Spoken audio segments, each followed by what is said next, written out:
Hello students, now move to next question. Question number 13 of exercise 1.1, chapter 1 relation and function, class 12th.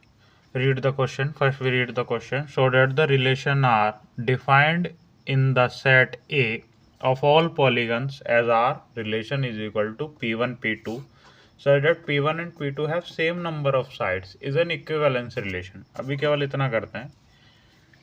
Relation क्या है आपका? R is equal to P1 P2 P1 and P2 have same number of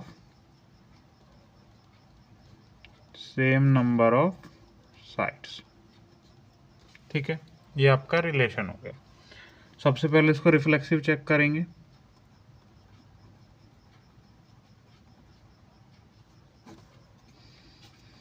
अब P1 and P1 are the same polygon. ठीक है, ये आपका same polygon है. ठीक है, अगर ये दोनों सेम पॉलीगन है तो P1 and P1 have the same number of sides.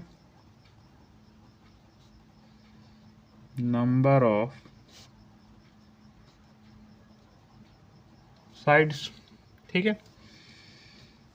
अगर सेम नंबर ऑफ साइड्स है तो क्या है? P1 और P1 बिलोंग्स टू R. यही तो रिलेशन था, P1 and P2 have the same number of sides. तो ये क्या हो गया? ये क्या हो गया? R is reflexive. ठीक है, नाउ मूव टू सिमेट्रिक.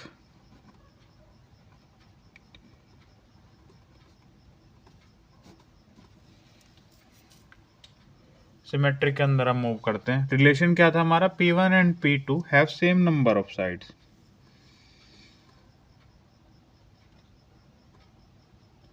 हम यहाँ पे लिखेंगे इफ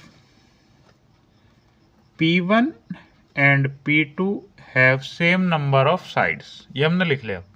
उनकी साइड्स कैसी हैं? साइड्स ऑफ बोथ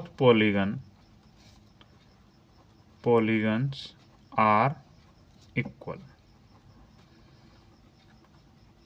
ठीक है, जब उन दोनों की साइड आपस में इक्वल है तो ये भी तो लिखा जा सकता है P2 is equal to P1, है ना? So if P1 P2 belongs to R then P2 P1 belongs to R. तो R कैसा हो गया? R is symmetric. ठीक है, नाउ मूव टू नेक्स्ट. उसको क्या चेक करना है? ट्रांजिटिव.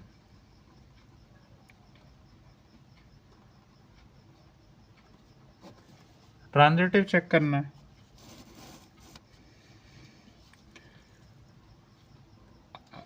अगर हम यहाँ पे हमें क्या रिलेशन क्या है? P1 and P2 have same number of sides. तो P1 is equal to P2 क्योंकि उनकी नंबर ऑफ साइड्स हैं, इक्वल हैं.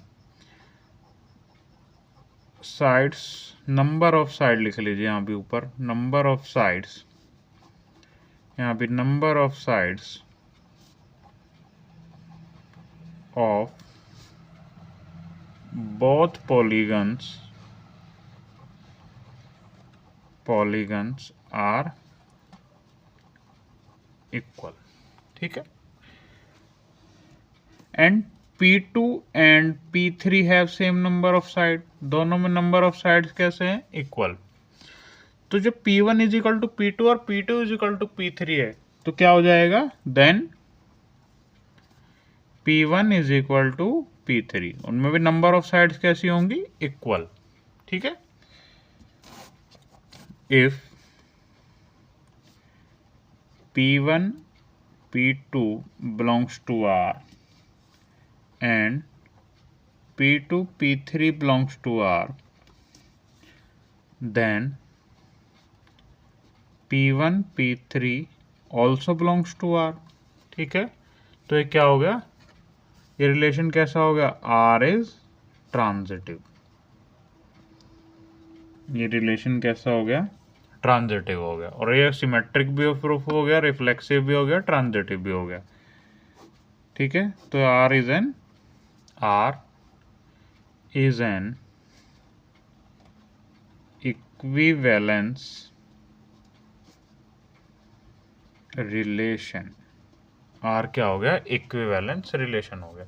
अब इस क्वेश्चन का हम सेकंड पार्ट पढ़ लेते हैं एक बार। सेकंड पार्ट मतलब ये जो हाफ पार्ट इसे दिया हुआ है, what is the set of all elements in A related to the right angle triangle T with side 3, 4, 5।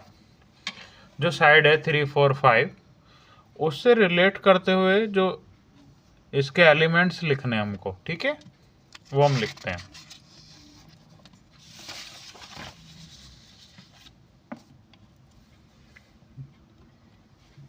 Relation क्या था हमारा, R is equal to P1 P2। Polygon 1 and polygon 2 have same number of sides। Same number of sides। ठीक है,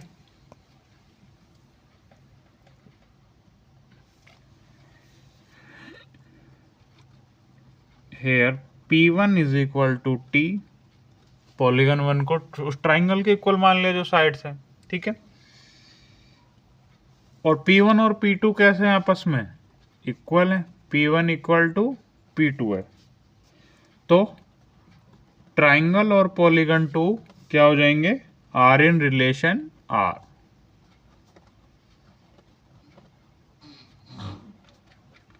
are in relation are.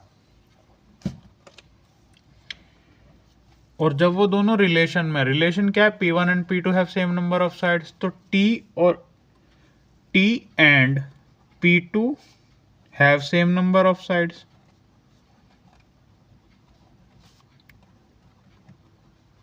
Same number of sides. ठीक है, तो इसका मतलब P2 की कितनी साइड हो जाएंगी, जितनी ट्राइंगल की होती हैं। P2 have 3 sides. ठीक है, तो P2 क्या हो जाएगा, is set of all triangles. क्या हो जाएगा, सेट ऑफ ऑल ट्राइंगल्स। ठीक है, हैंस, आगे हम लैंग्वेज लिख लेते हैं, hence the set of all elements in A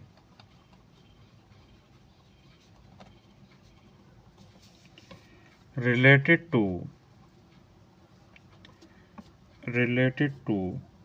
triangle T is the set of all triangles। ठीक है, यही हमको बताना था। Hope you understand the concept. Thank you very much.